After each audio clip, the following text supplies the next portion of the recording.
What is Africa's biggest challenge? Corruption? Malfeasance?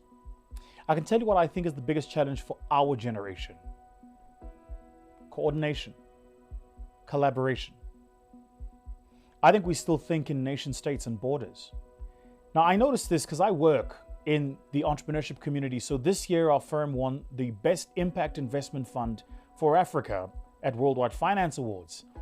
And one of the things that I thought was interesting was we set up in South Africa, Kenya, Nigeria now years ago, but we really didn't have like a strong drive for the rest of the continent. Like most firms that play in the continent, you do some deals, but you're not really actually deeply in and embedded.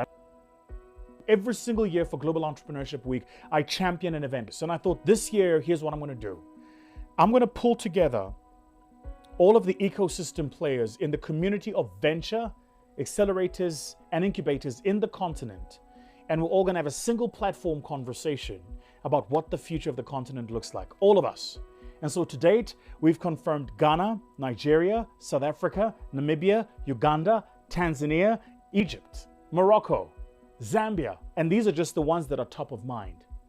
And we've got partners in each part of that world who are coming into the platform for us to have a conversation. And the conversation is a simple one. What does Africa look like beyond 2020? So the reason I'm telling you is because I'd like for you to partner with us.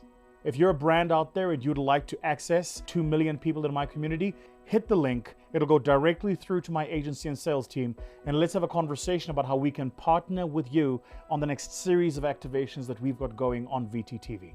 I've got the community, I've got the platform, and now I really want to amplify it and make a difference. I think it would go a long way if we could work with a brand that understood the value of what we're trying to do. So that's it. Hit the link and make sure that you become a part of the revolution. Cheers.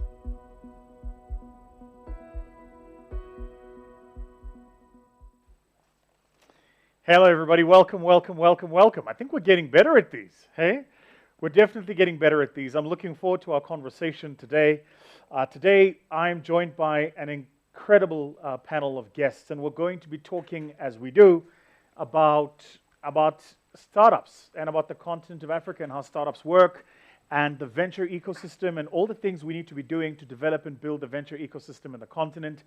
I'm ably joined by my co-host Jumani, who joins us from Tanzania, and they've just had their own batch of elections. So I'm going to ask Jumani to jump into the conversation. Jumani, how are you doing, brother? You there? Yeah, I'm here, brother, and I'm very excited again to be here with this amazing team. I love to see Lowland. I'm very happy to see Vicent. I'm very happy to see Josiah, and I'm looking forward for an exciting conversation. So you've just had your own batch of votes in Tanzania. I know you well enough to know that you're not a guy who likes to comment on the politics, but we're live, so I'm going to put you under pressure and say, so how did it go? How did the voting go? So the voting process, officially it went well. I think we are very happy with smoothly transition to this new government, and we are very excited on what is about to come in the next 5 years. There was up and down, as you already know, elections and the new generation. We are very openly waiting to see what the new government has to offer business-wise. But we're very optimistic that the business environment will open up, more investments going to come in, and more startups are going to do better this time. Good. I mean, we can only hope. I think it's important that we collaborate ourselves, put pressure on policy agents, just to make sure that we get an environment that is enabling for us. But yeah, I completely resonate on the comment. I want to welcome, if I can, Roland. Roland, how are you doing? You're joining us from Namibia. Yes, good in yourself, Izzy. You know, there was a war that was fought by many former South African soldiers in Namibia, and so they often talk about when they were in Nam. Kind of the same way Americans talk about Vietnam when I was in Nam. So how are things going in your part of the world, brother? Yeah, not too bad. I mean, it's been a tough few years up here. We haven't really seen much in the way of growth since 2015, and now you add this sort of COVID cherry to the cake, so it's become a bit of a tricky environment. Yeah. But yeah, I mean, there's plenty of opportunities up here, and I think we see innovative people doing all sorts of things all the time. You have to deal with the playing field that you get, and we see lots of people who make the most of it. So yeah, it's You a have an mixed interesting bag. story because you left Namibia and then came back. Am I right? Yeah, I studied overseas. That was quite a while ago now, but I've been back here for more than a decade. But yeah, it's I actually graduated in the middle of the global financial crisis, and it wasn't much in the way of but I'd always intended to come back to this part of the world. The intention was never to stay in the developed world. The developed world's very boring and very lacking in opportunity, if you ask me. And this part of the world, there's a lot that needs to be done. There's a lot that can be done, lots of opportunities, and it's fulfilling stuff. It's much more pleasant to work somewhere where you actually feel that you're doing something useful and improving some people's lives and so on. So the intention was always to come back, not necessarily to Namibia specifically, but then you get on the sort of conveyor and you start working somewhere, and before you know it, you've got your fingers in all sorts of different pies, and then it's you never really leave again. So. Exactly. I know that symptom all too well. When you're like, well, let me try this, and let me try that, and then a couple of years down the line, you go, I've got too many things going on. I can't leave. I'm tethered to this place now. So for the benefit of our fellow panelists, and I'll introduce the rest of them now, maybe if you can, just tell us a little bit about Cirrus Capital and the work that you do. Yeah, so Cirrus is a relatively diversified financial service company. Myself and my colleagues that started it came out of a stockbroking, banking background. And we had been sort of running what became the biggest stockbroker here in Namibia for a number of years.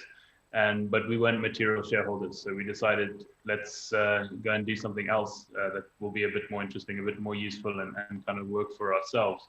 So we started Cirrus, and the primary objective was to sort of deepen and develop the domestic financial markets. We've got pretty good but pretty shallow financial markets. And so we've done quite a bit of that, quite a few innovative listings, various listed and unlisted debt, and equity. We've done a lot of transaction advisory work and so on. Then we also acquired what was the smallest stockbroker, I think fast becoming the biggest stockbroker in the country as well, and been working at getting that moving. And then we've got a big bespoke research team. So we do research for the power utility here. We do a lot of risk work for the commercial banks, etc. So a lot of bespoke risk work, modeling work, etc.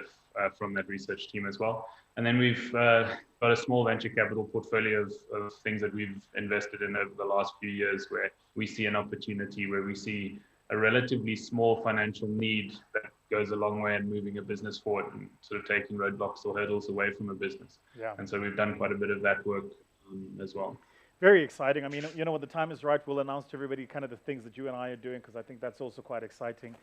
But I have to ask you, what's your burn rate? You've got heavy costs. As this is interesting, right? One of the things about being an entrepreneur is the minute another entrepreneur starts telling you about the setup and the infrastructure of their business, you start understanding kind of what would be their liabilities on a monthly basis. So you don't have to give me the number, but is your burn rate high? Are you burning a lot of cash at the moment? No, we're cash positive on aggregate. We've got a pretty hefty monthly wage bill. We've gone from 2 people that started the business to about 20 in 3 years. And then obviously in the subsidiary entities that we've invested in, there's a lot more people. So I think in total the move has probably created a good couple of hundred, if not more, jobs. But in some of the transaction work that we've done, probably even more than that. But yeah, I mean, we don't have a small monthly expenditure bill, but we're pretty conscious of cash flow. I mean, we knew from the beginning when we started our business that our own pockets are not infinitely deep. We don't come from literally started the business and didn't take salaries ourselves for nearly a year. And we know that if we want to build something, we need to make sure that we keep the cash positive pretty much at all times. And so basically how that's worked out is that we do a bunch of really terrible work, writing reports and doing short-term stuff just to make sure that we have cash coming in every month. And it's not fun work at time, but it means that, you don't get yourself into too deep a hole usually. And the implication of that is that if you want to do that and build the business, you just need to work like you're doing 2 jobs, which is exactly what we do. 80-hour weeks are completely normal. More than 100-hour weeks are not, or around 100-hour weeks are not abnormal. So we do what we have to do. I'm going to hand over to Jumani in a minute because he's helping me co-host. But before I do, I want to bring Vincent into this. So, Vincent, thank you for joining us. I know you're coming in from, the beautiful, beautiful country of Malawi. Tell us a little bit about some of the work that you're doing in your country, brother. Yeah, thanks, Vosi. I'm doing well, by the way. And I think just to remind you, you visited us in September 2017, and I think I remember it well. I walked through your facility. You promised you were going to give me shares. I'm still waiting. Wow. yeah. I remember that. Yeah. So thanks.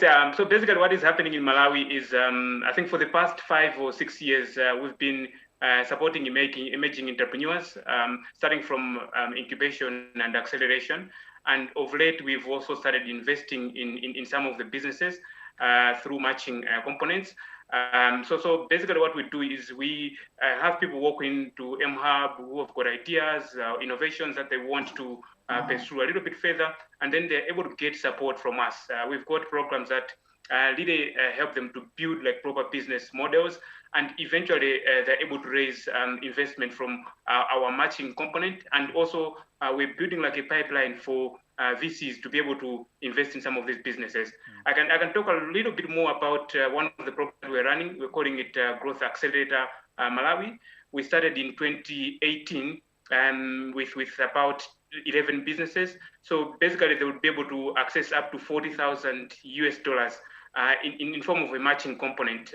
We give them 80% as returnable grant, and then the other 20%, they've got options. Either they get a loan from a bank. We've got partner banks that we're working with, and we also have equity partners. So the idea is that we should be able to create a pipeline for VCs, a pipeline for de-risking, maybe for those that would want to invest in these businesses. Because I think Malawi is a very young ecosystem at the moment. Most of the startups would not maybe speak the language of that maybe Roland is talking about, or yourself with my growth fund. And so we're able to empower them and help them to build businesses that can easily raise capital from other investors that would be willing to invest in Malawi. So it's an interesting space. I think give us a couple more years, we're going to raise like more startups that will be able maybe to even go as far as IPOs and other exits. So Roland, as you're hearing this conversation, I'm hoping you're getting a sense of why the stuff you and I are doing is so important, right? Yeah, I think that, we see it here as well. The ecosystem here is also quite underdeveloped, but there are sort of spots of development in it. But I think the problems are so sort of common across the continent. Absolutely. If you look at these small businesses, and particularly kind of informal sector things, and people that have never run a business before and so on, the challenges are very, very similar. It doesn't really matter where you are. It's very difficult to get started, and you need some hand-holding advice. You need some early capital, et cetera, some network development, all of those types of things. And it can a relatively small input from external parties can have a huge impact. Absolutely, I believe in it. And finally, let me introduce Josiah. Josiah, you're joining us from Ghana. How are you, brother? You well? I'm okay, Visi. How are you? Very well, by God's incredible grace. I know, Josiah, that at a point in time you lived in London, you worked in the music industry. What I'm trying to figure out is how on earth you ended up in this game. I mean, were you trying to lose money, or you just don't know how to manage your money? I always say to people, if the allure of venture is just that. It's an allure because it's a lot of hard work. Yeah, thank you for this introduction. And before I start, right, you were such a huge superstar to myself and a bunch of other people here. So yesterday when I posted the flyer that I'll be on this panel, I had about 50 ladies say, "Oh, you need to say hello to him." What did the ladies say? So Yeah, everybody was like, "Oh my God, you need to say hello to him. We love him. He needs to come to Ghana. We love his physique." I'm like, "Okay, I'm gonna do something serious here." But yeah, so I had to get that in. So yeah, I can. Yeah.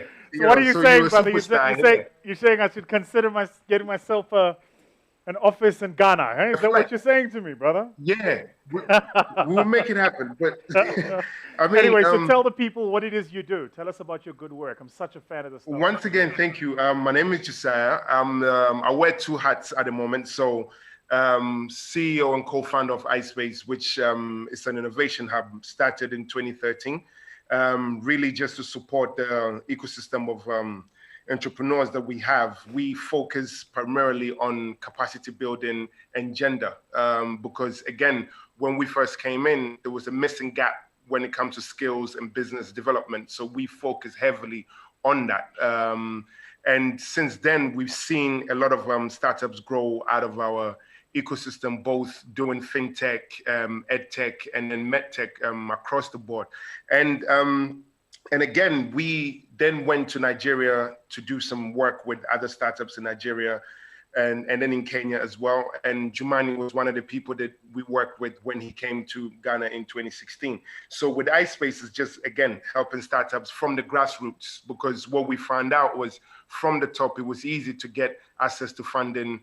If you're from the diaspora, you have your connections, that was easy. So we kind of catered to the grassroots and then supported that. So focus a lot of our resources on capacity building, both for men and women. But honest truth is we support more women than we do men, because again, that's just the nature of what our ecosystem required at that moment in time.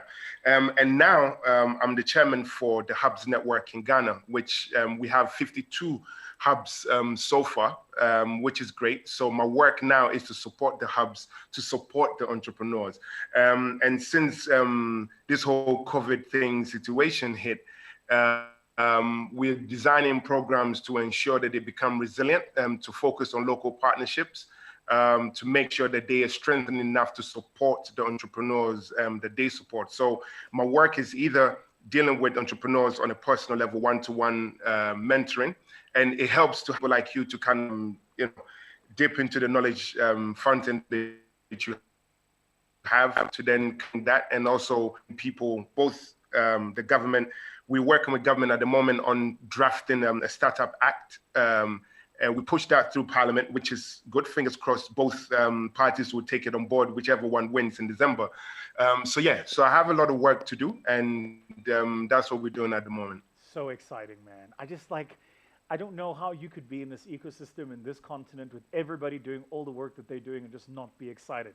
And so with that, last week I kind of dominated the conversation. This week I thought I'd take a bit of a back seat and let my good brother Jumani from Tanzania help us navigate this conversation. So Jumani, over to you, brother. I'm happy that you facilitate this chat this week.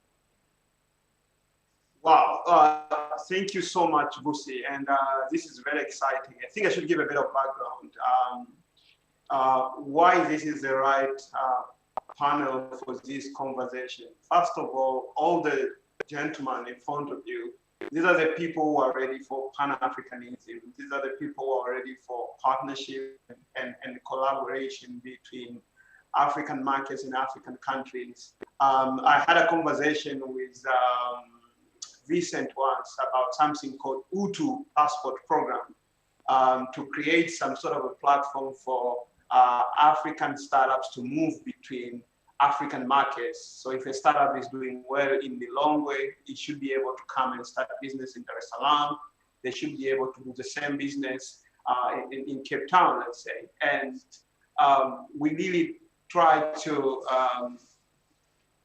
push this, and I'm very excited. It is something still in our plan to make it happen.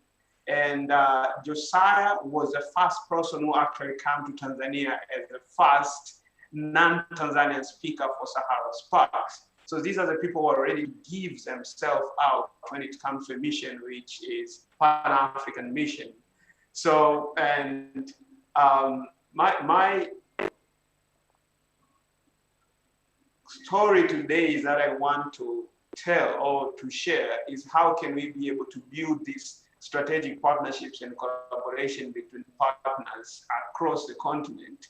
And the best way to start is to ask Josiah, who actually want me to go to Ghana to facilitate another masterclass. This is a conversation that has been happening throughout. We've been having this conversation since 2015. We had the same conversation in Egypt in 2017 with AfriLabs. What is not happening? What are the practical steps we need to adapt to achieve this, Josiah? I mean, once again, Jumani, great to see you and thank you for this opportunity. And it's always good to see what you're doing. You're doing great. Seeing Sarah Sparks to be what it is today is just amazing. And I mean, what we need to do is look inward, right? I mean, it sounds a bit Trumpism, but we need to, Africa just need to look at itself as a whole country rather than just like a series of continents. I mean, series of countries among itself. We need to be together, right? We need to be able to kind of travel in between, make it easy, swap resources. So for me, to have somebody like you doing what it is that you do in Tanzania, it's not fair to Ghana when we can just easily bring you here for you to just show us a lot of the stuff that you do, right? So for my role as the hub chairman for the hubs, I'm looking at ways in which we can even, if we have like a startup passport, quote unquote, right? Where we can have that knowledge transfer, where it's easier for me to then bring you over for you to run master classes over here, vice versa. Now, COVID has made it easier for us to use virtual training. So that exchange of information is what we need to tap into. So for me, Africa needs to look at these local partnerships. We shouldn't look at Tanzania as a country. We should look at Tanzania as a city in itself. So Africa as a whole is a country, right? That's what we need to focus on. And we need to push policies when it comes to visas. I don't see why any African should pay for a visa to go to any African country, right?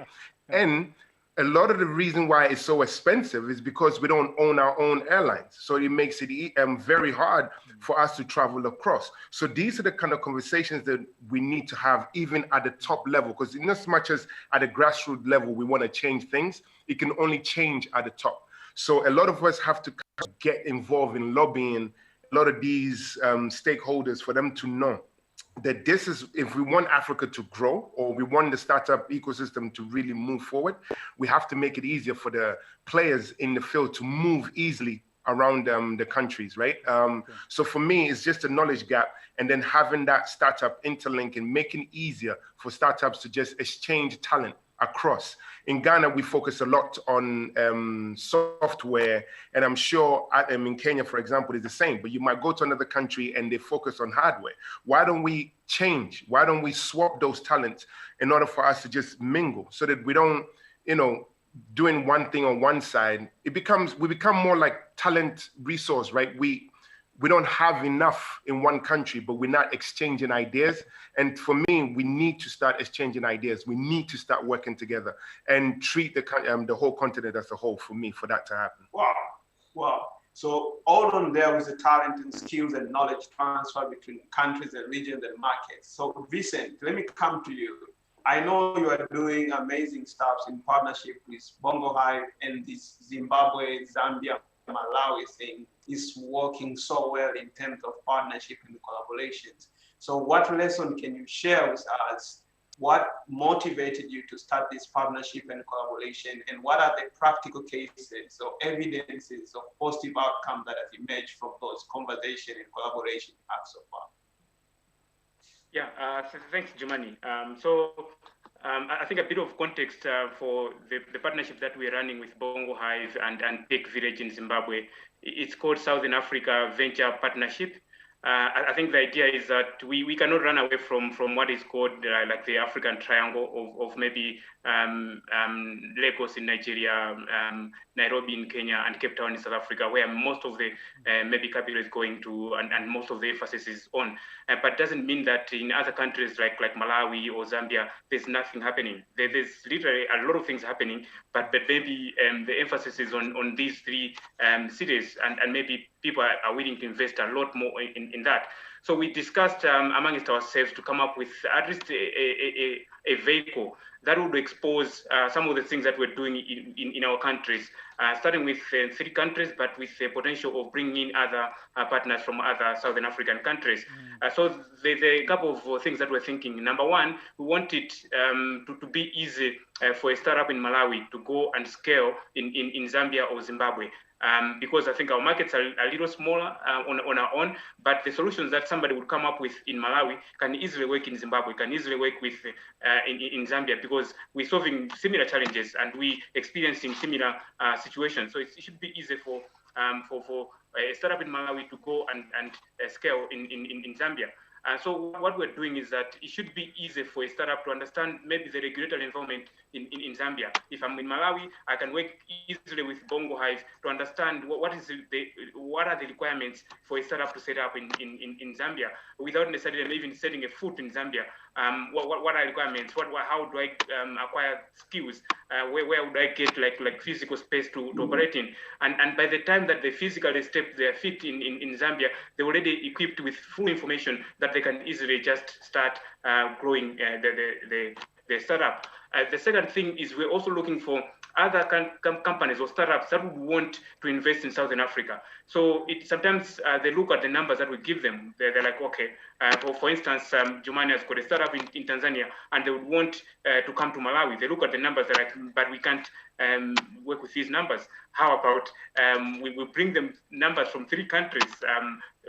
So at least it should be an easy landing point for startups coming in to invest, or even venture capitals that would want to invest in these like countries. So what we've been doing so far is we've been running joint programs, like acceleration programs, where we equipping our startups with like clear skills that they need to grow their businesses. So we've been raising capital from different interested partners that will come in and support us in running joint programs. So it should be easy. Whatever Bongo Hive is able to do in Zambia, mHub should be able to do in Malawi, and Tech Village should be able to do in Zimbabwe very easily. So I think that's what we've been doing. We've been doing this for the past 2 years, and we've attracted, I think, one interest from Namibia. Of course, we've been thinking about South Africa, VOSI, but South Africa is a private school of Africa, so we need a clear plan on how best we can bring in even startups from South Africa. But we're very positive in bringing in as many partners as possible to join us on this Southern Africa venture partnership. We'll have that conversation when the time is right. Sorry. Yeah, Jumani, carry on. So before you look in VOSI, from the first statement you said, Vincent, we have the so-called like African hotspots. As my good friend Eric Osiakwan from Chanzo Capital called them the kings: Kenya, Nigeria, Ghana, and South Africa. So I'll take this one to know that. So these are like exciting markets for foreign and regional investors who are pumping in capital to Africa, because it seems like they're more vibrant and there's a lot of opportunities. Yes. So what can we do to replicate this in other growing African entrepreneurial ecosystems? So that exactly. you have capital evenly distributed. What's your source for that? Can I? Sorry, Jumani, I hate that's to a good one. do you guys mind if I jump in? Let's take a quick break. Let's take a 30-second break, and then when we'll come back, we'll carry on with the conversation. Great.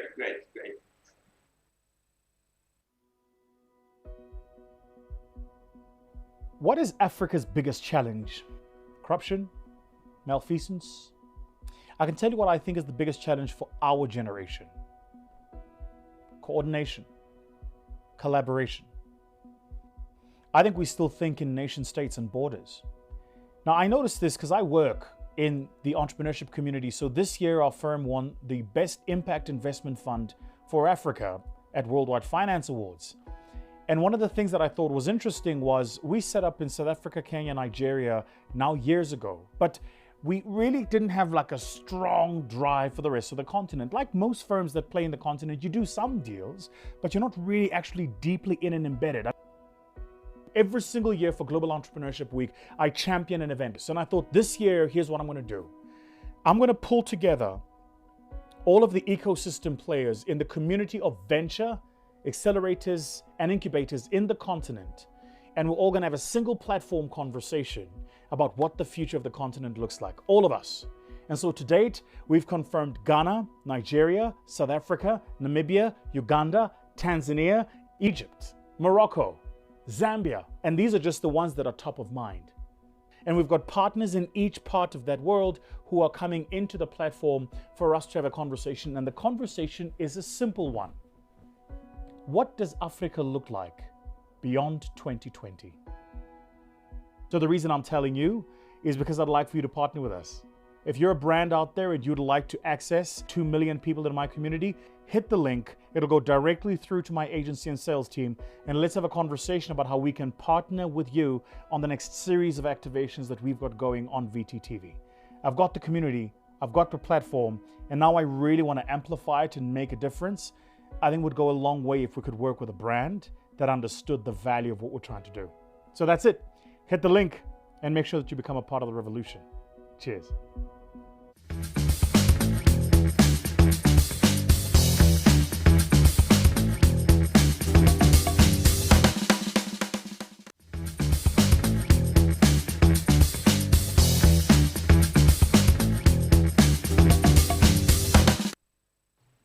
All right, we're back. We're back. So we needed to take a quick break. As you do with these things, you take a brief intermission, you catch your breath, and you regroup and see what's going on. I've seen a couple of the comments that are coming in, guys. They look absolutely amazing. The comments look good. The comments look fantastic. And they're coming from all over. We've got one from Sri Lanka, from Kuala Lumpur, from Colombia and South America. They're coming from all over. So to all of you streaming in and watching this conversation, thank you very much. Remember that if you're watching it, you can also click share, right? So feel free to share the conversation so that the other people who follow you can see the conversation. Or better still, I'll tell you what you actually do. The smart thing to do is to just start a watch party, because if you do a watch party, then you can actually invite a whole group of people to watch with you as we have this conversation. And what we're doing is we're talking about the ecosystem of venture and early stage startups. We recognize that the continent can only grow if businesses grow, because if businesses grow, they create opportunities, they create mass access to healthcare, jobs, financial services, and a whole host of things. It's like they say, the rising tides elevate all ships. And to give you a context, the conversation was started about how do we collaborate and connect each other. And I've got my good friend Jumani from Tanzania co-hosting. So I'm going to hand back over to you, Jumani, and let you do the magic. Great, thank you so much, Busi. And again, this is very exciting. We are very excited with this strategic partnership with Sahara, Sparks, and My Growth Fund. Again, the registration is still open. You can just go to www.saharasparks.com. Please make sure you register so that you can get constant updates about the event. I will start from where I stopped, and Lola, I'll repeat my question again. We have this notion of kings, like these hotspots of the Africa entrepreneurial system. You have the Kenya, you have Nigeria, you have Ghana, and South Africa, and a lot of things are happening there, and a lot of countries are aspiring to be like those ecosystems. Coming from Namibia, and me coming from Tanzania, call them like nascent ecosystem, which they're still growing. What needs to be done so that we can replicate the vibe and the energy that's happening in these other countries so that we can have it across the continent? I think it's a good question. It's a tricky one to answer with a single sort of sentence, but I think that the critical thing in my mind is that, none of us are out here trying to create entrepreneurs. The entrepreneurs exist. So that's really not the problem. The problem is somewhere else in the process, right? And if we look at what we see in many of those environments, I think that you sort of somehow manage to get a kind of critical mass of entrepreneurs and small businesses and startups established. And because of that, then you sort of have a critical mass of lobbying that pushes for an ever improving environment for those sorts of things. It also pulls in a lot of the financiers, etc. So there's a whole lot of different pieces of the puzzle that kind of need to come together, but entrepreneurs are really not a lacking piece, at least not in my view. And so I guess the question then becomes, well, what is lacking and what can be done in order to plug those gaps that exist? Now, in my mind, a big problem for certain parts of the continent is simply size or scale or market. Yeah. But I think that the points that were made earlier about opening up between different countries, making it easier for entities to establish themselves across different parts of the continent and indeed across different parts of the world would definitely resolve that problem. In Namibia, we're a population of 2.5 million people. So I mean, it's so small that it's really difficult to find great businesses though, or great business ideas or entrepreneurs that are doing exciting things that actually make a lot of commercial sense. And then, I mean, after that, it's really making sure that the ecosystem support network is in place. And I think that's exactly what many people on this discussion are doing. We've got similar teams here in Namibia that work on trying to establish, a better environment for small businesses, generally try to support small businesses or startups or entrepreneurs. And I think that kind of work is absolutely vital. The big challenge that we see here is that we have a kind of one-dimensional system that's more designed for big, old, often foreign businesses and isn't really designed for these young, innovative entrepreneurial startups and similar. And that's something that needs to change. If we don't change that, we shouldn't expect to have a different outcome at the end of the day. If the environment that you work in says that from day one you make your first small profit, you pay away a third of that to government and tax, that's not going to work. For these little young businesses, even if they have huge potential to scale, if you kill them in their infancy, we always say it's much easier to kill a little sapling than it is to kill a tree. You kill it in its infancy, it never gets anywhere. And I think that's something that's quite problematic across much of the continent. But without a sort of coordinated effort to lobby for a better business environment that makes it easier for these small businesses to germinate and to grow into something that can, with time be big and multinational and so on, it's very, very difficult to see how we go forward. So I think that lobbying these types of groups that support these young businesses, that build that sort of critical mass of entrepreneurs, startups, etc. I think that without that, we're going nowhere. Great. So, Vusi, let me get back to you. A Pan-Africanist investor who have interest investing in high growth businesses across the continent. What is your perspective on this? If you go today in Lagos and tomorrow you are in Malawi and you see the energy between the two ecosystems is kind of different in terms of opportunity, traction, the hype and the noises that are happening. From an investor perspective, how does this look? And would you care a certain market is more popular than the other, or you just focus on the kind of business you want to invest on? Yeah, that's a good question. I mean, because one of the challenges is that you often end up with a situation where you've got a great innovation, but the total addressable market in that economy is just too small, right? So you've got a fantastic innovation in fintech, in ad tech, and health tech, or any of those, and you are in an environment like in NAM, for instance, where you've got 2.5 million people, right? So that presents a series of upside risks for an investor, because if you were to buy into that business, say, the total addressable market is small, and then there is added complexity of trying to expand that beyond that. Of course, Namibia is also an outlier because it's part of the CMA, the Common Monetary Area, so you can think about the total addressable market far greater than that. But that's at the narrow point. The point I'm making is that the innovation has to not only be an innovation, but it also has to be an innovation in a space where the total addressable market is exciting. So that's a big one. And then the second one is a lack of standardization, So I remember you and I having the conversation. I said to you, I read one of the documents you had written. I think it was an operating process document about how to run hubs. We have hubs that we operate. And I just looked at your stuff and I was like, holy moly, this document. Now, just to give you a sense, we've had hubs for 5 years, say, so that's half a decade.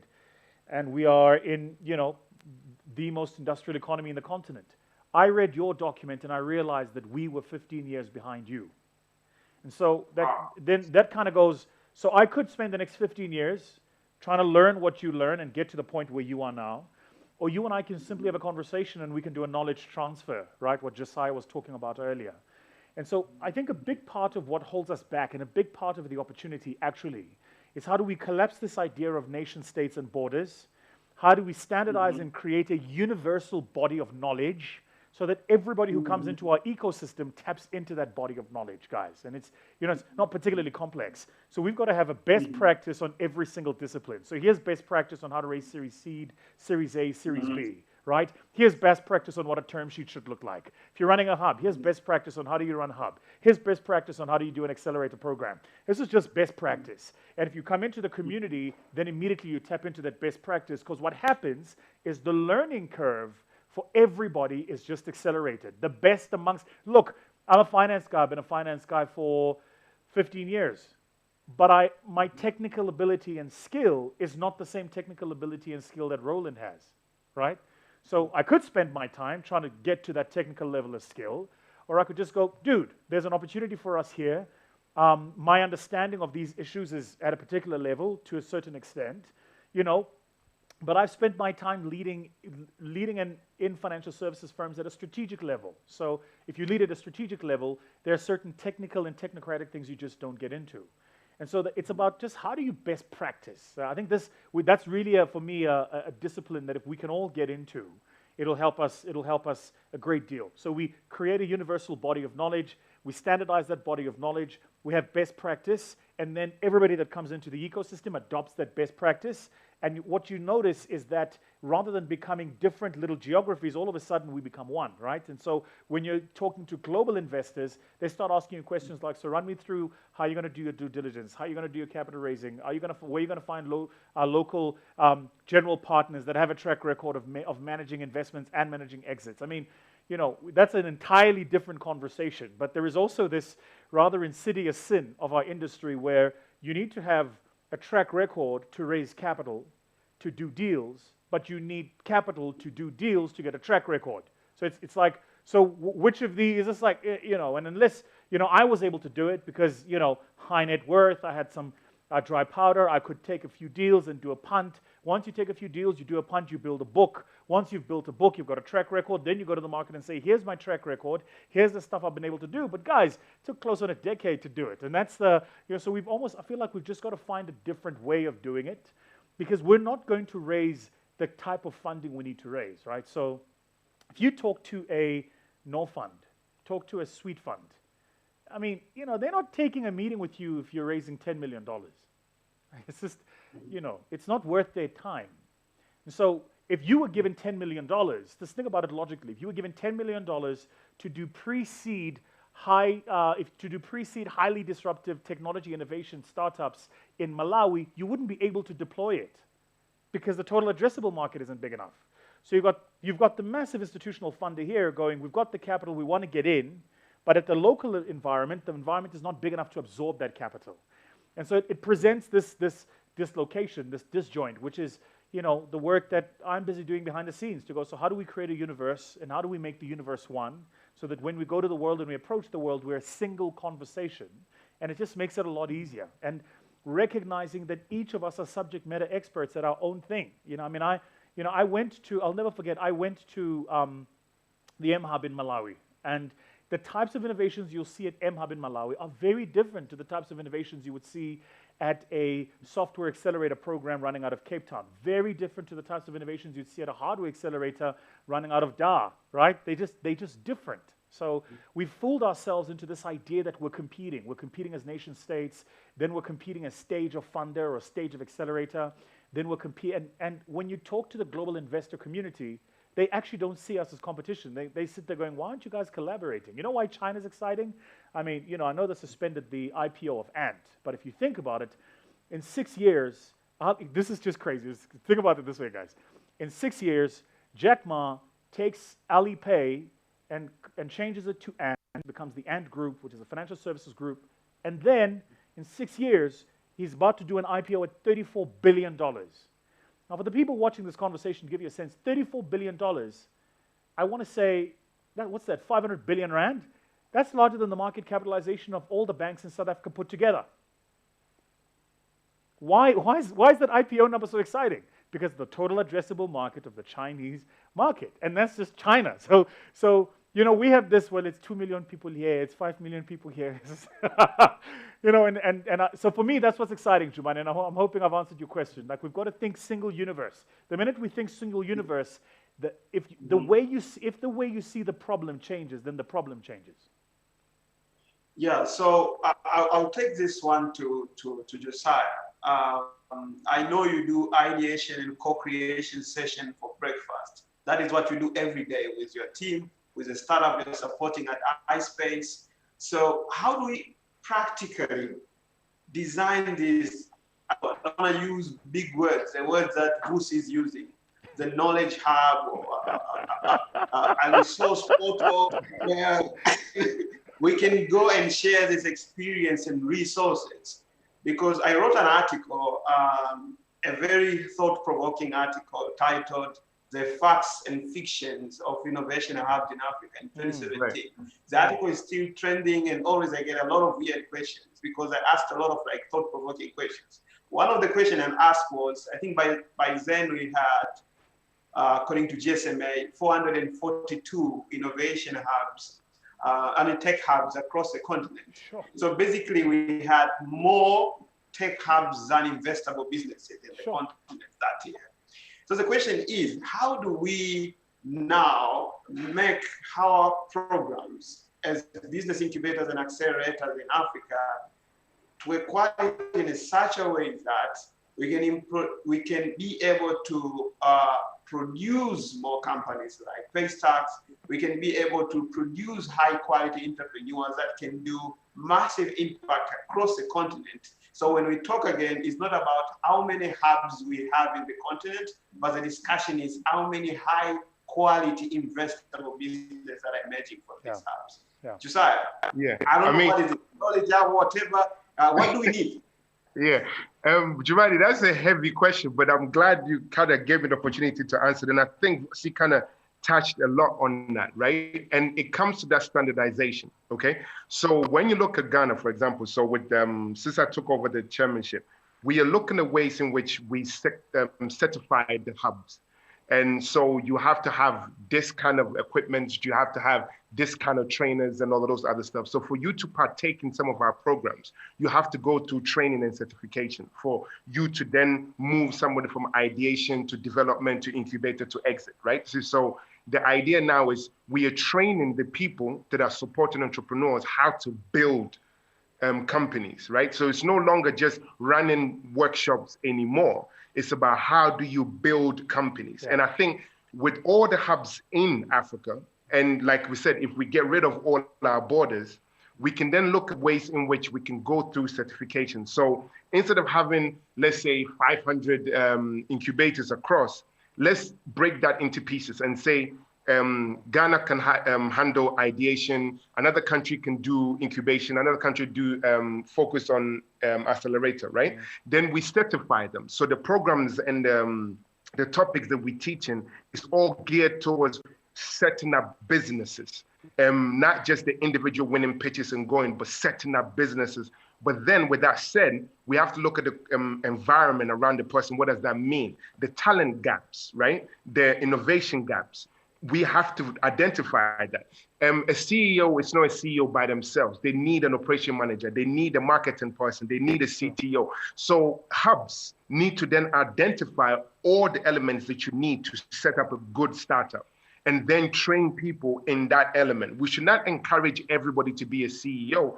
We should encourage everybody to be coding to be a CTO. We should look at people and say, you know what, you could be good at marketing. You could be good at graphic and design.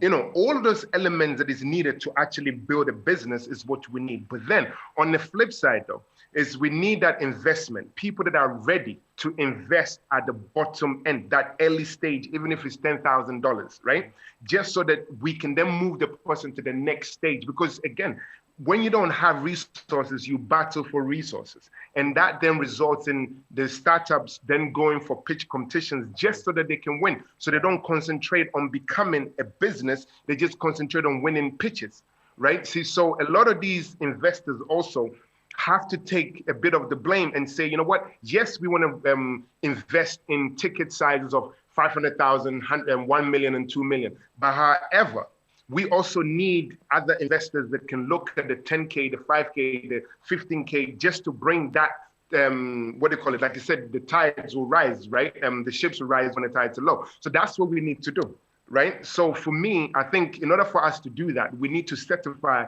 all the hubs. Like everybody has to go through that certification, right? I agree that this is what we want to do. We want to build credible individuals that are running businesses, not just startups, they're running businesses, and then map that out. Because to have you still running the hub is a disservice to you, because the knowledge that you have, you should be at the next level, right? So that's for me. We need to identify the innovation gaps, need to identify the knowledge gaps, and then spot the talents. Where can we transfer talent, and then certify the hubs for them to be able to do that, from my opinion anyway. Vusi, I know you can see how exciting this conversation is going, and I can tell you for a fact, the reason I love Josiah is one of the most honest brother that I know. So what's your thought? You're moving toward the break. Yeah, I mean, I think, it's, so we're agreed, right? And just to be clear to everybody in this conversation, guys, what we've done here is the easy part. We've just identified the problem. That's the easy part. Like we've done a great analysis of what the issue is. But like good doctors get paid a lot of money because they're not necessarily great at diagnosis, but they're better at treatment. So I think the test for us as a community is going to be how fast we move in terms of implementing the things we've been talking about from a treatment point of view, and also how deliberate we are in terms of doing the hard yards that have got to be done. Because just to make the point, this issue it's not a 2020 issue. It was there in the year 2000, it was there in the year 1980, right? It'll be there 20 years from now if we don't resolve it. So we have a real challenge to address this issue now. And for me, kind of as we close, the main thing from everybody in this conversation, what I'd love to hear from everybody is, so what's the thing that you're going to do so that we all pull together and that we all actually do the stuff that we need to do? We've diagnosed the issue. We know what the issue is. We know who's doing what. Okay, now that we know, so what?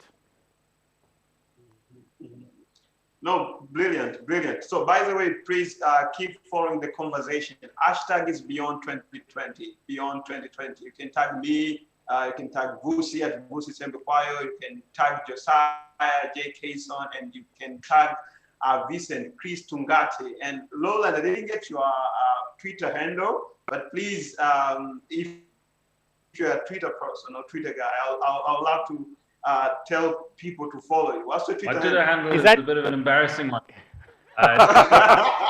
Just follow at Cirrus Capital. That's the one you want to follow. Don't follow the other one. That's the good one.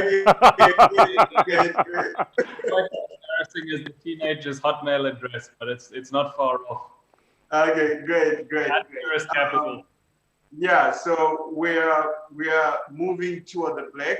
I think we have like a minute or so. Yeah, so just to wrap it up and return it back to Vusi very quick. Vincent, you've heard what we have just said. Yeah, okay, let's do this. Let's just go to break and then come back with Vincent. Thank you.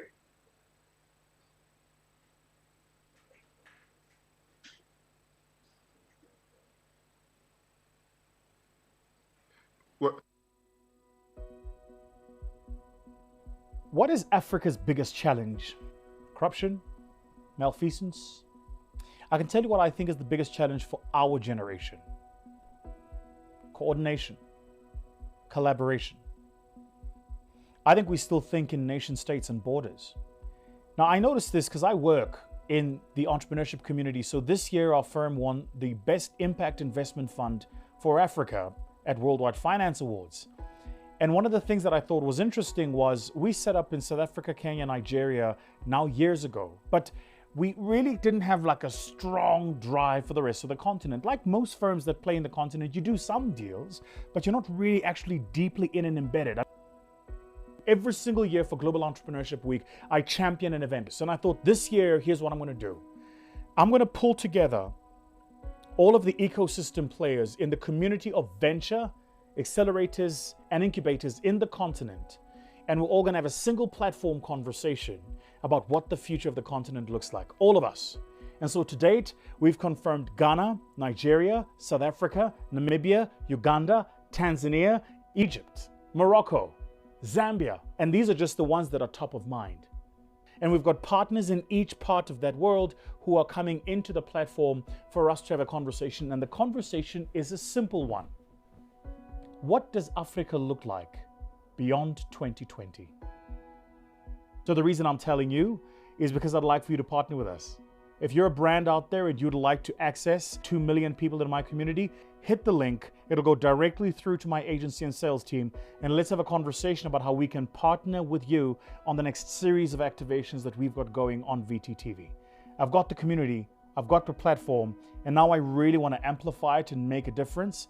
I think it would go a long way if we could work with a brand that understood the value of what we're trying to do. So that's it.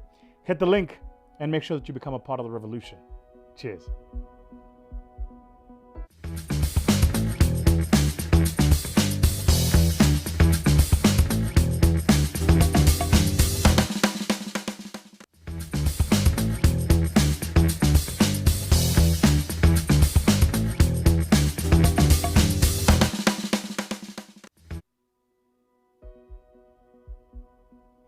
What is Africa's biggest challenge? Corruption? Malfeasance? I can tell you what I think is the biggest challenge for our generation. Coordination. Collaboration. I think we still think in nation states and borders. Now, I noticed this because I work in the entrepreneurship community. So this year, our firm won the Best Impact Investment Fund for Africa at Worldwide Finance Awards.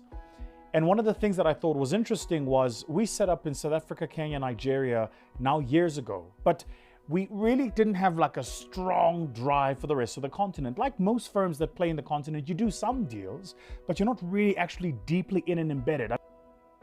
Every single year for Global Entrepreneurship Week, I champion an event. So I thought this year, here's what I'm going to do. I'm going to pull together all of the ecosystem players in the community of venture, accelerators, and incubators in the continent, and we're all going to have a single platform conversation about what the future of the continent looks like, all of us. And so to date, we've confirmed Ghana, Nigeria, South Africa, Namibia, Uganda, Tanzania, Egypt, Morocco, Zambia, and these are just the ones that are top of mind. And we've got partners in each part of that world who are coming into the platform for us to have a conversation, and the conversation is a simple one. What does Africa look like beyond 2020? So the reason I'm telling you is because I'd like for you to partner with us. If you're a brand out there and you'd like to access 2 million people in my community, hit the link. It'll go directly through to my agency and sales team, and let's have a conversation about how we can partner with you on the next series of activations that we've got going on VTTV.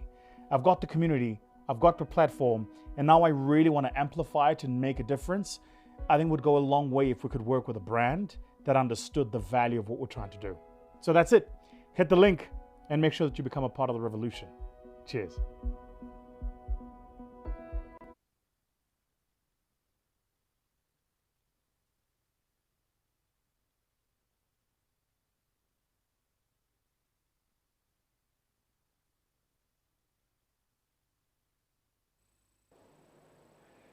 All right, we're back.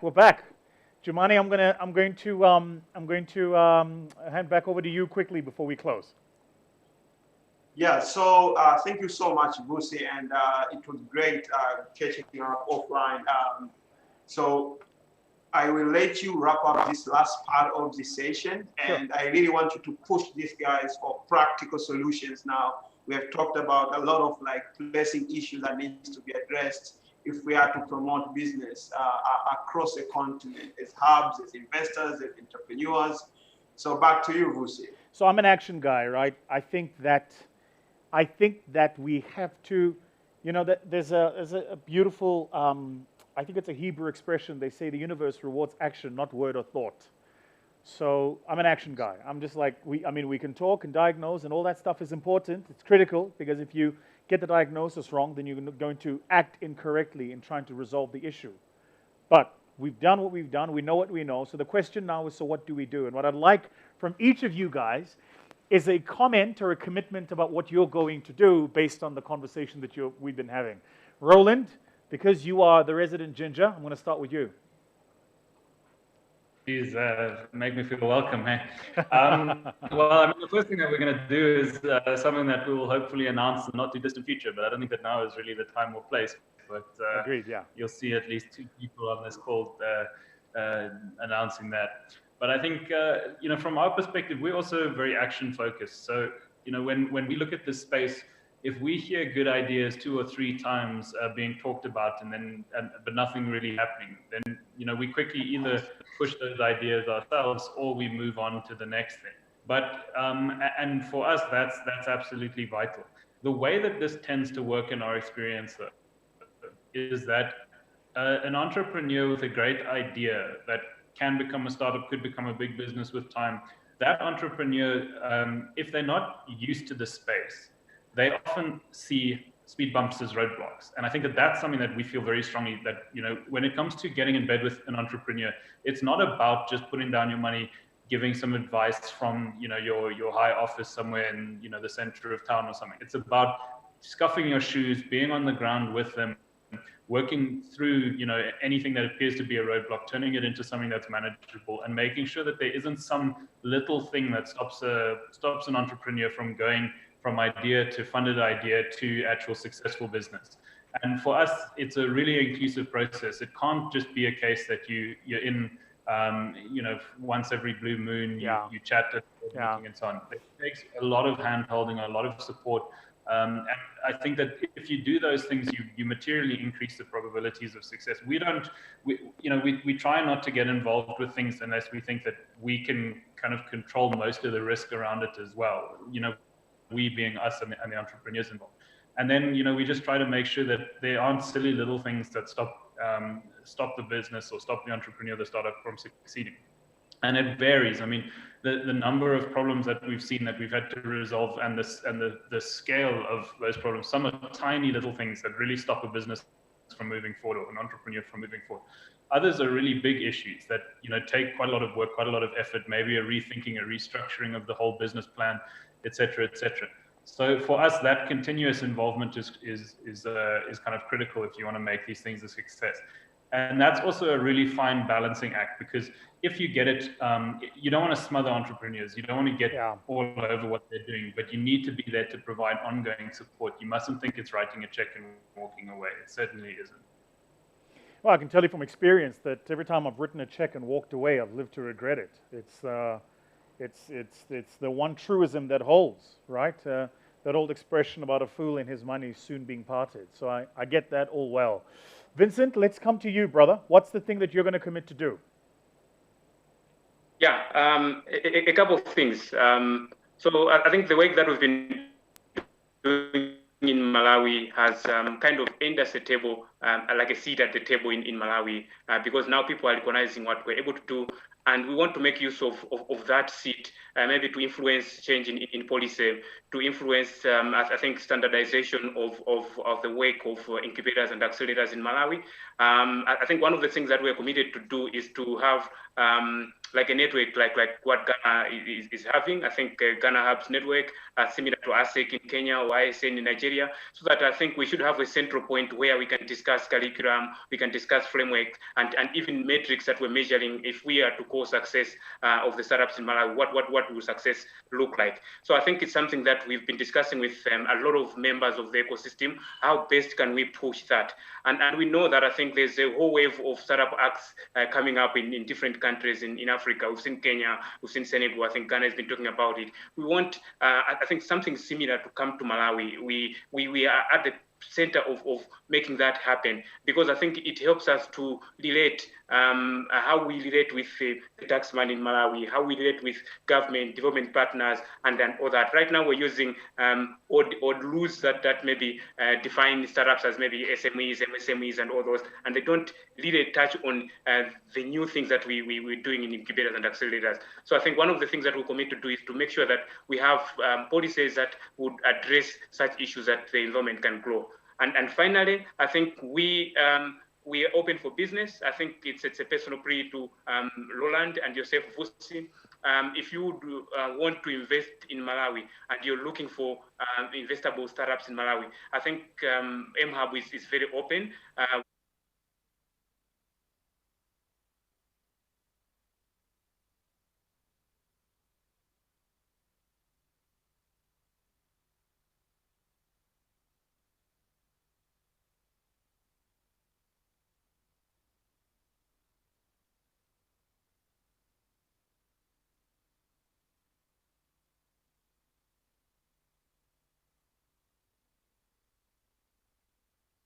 Love it. Absolutely love it. That's great. Josiah, let's come to you, brother. What are you going to do from CD land? Yeah, great question. So for me, I always say follow where the data is. So we should be very data focused. So one of the things I want to commit to is I would love to help with the My Growth Fund, scout early stage fund entrepreneurs or investment in Ghana. If there's something that you're interested in, I'll be happy to throw resources to do that. Second, asset mapping. See, so I will talk to Jumani about that, where we can map out the assets of Africa. But by that, I mean the hubs. What are they doing? What kind of startups do they have in the hubs? Who is investor ready? What stage they're in? And all of those other stuff. That's asset mapping. We're going to map all of that.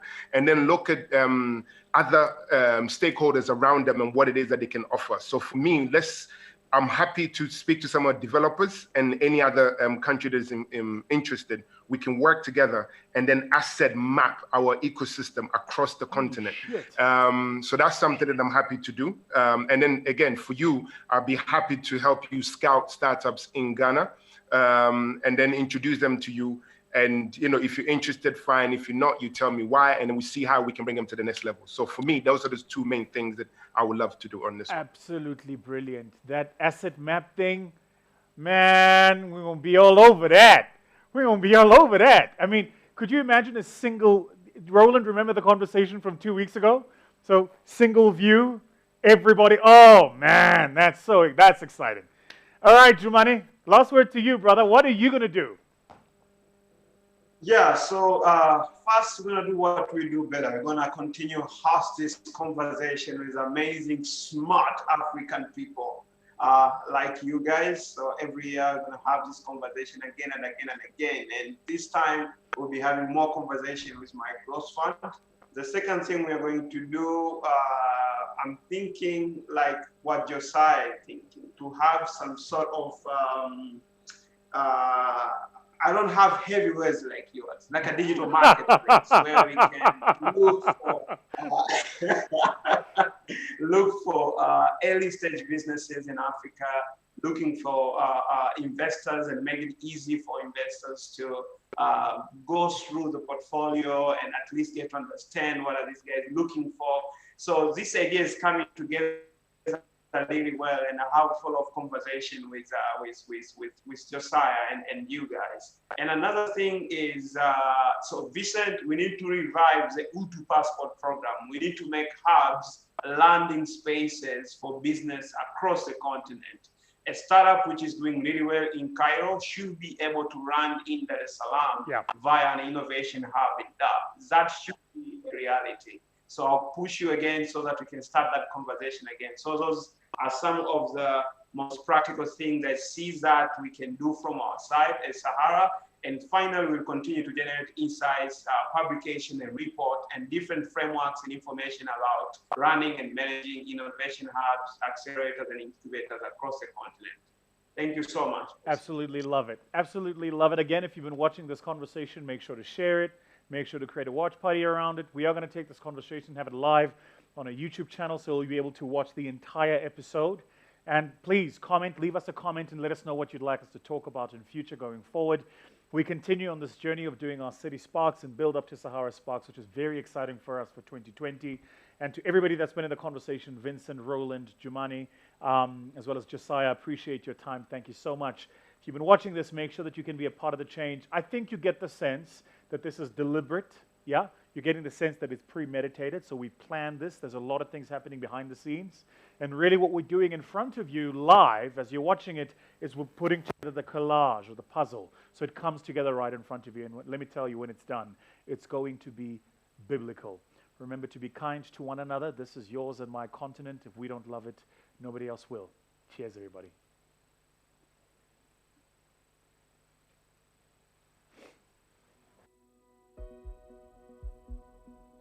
What is Africa's biggest challenge?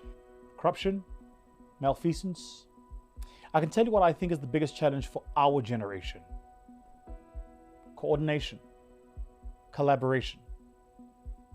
I think we still think in nation states and borders.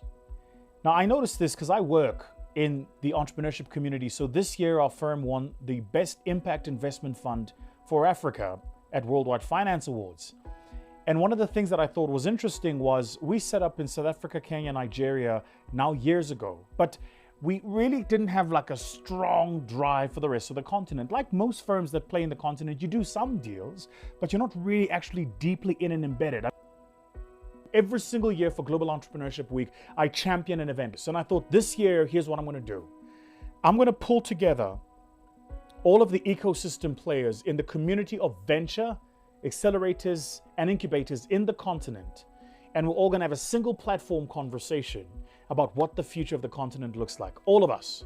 And so to date, we've confirmed Ghana, Nigeria, South Africa, Namibia, Uganda, Tanzania, Egypt, Morocco, Zambia. And these are just the ones that are top of mind.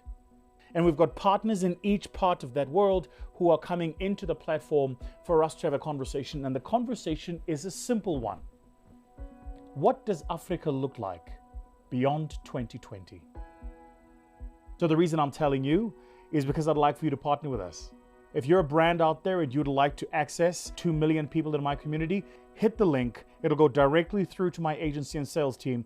And let's have a conversation about how we can partner with you on the next series of activations that we've got going on VTTV.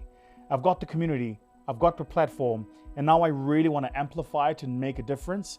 I think it would go a long way if we could work with a brand that understood the value of what we're trying to do. So that's it. Hit the link and make sure that you become a part of the revolution. Cheers.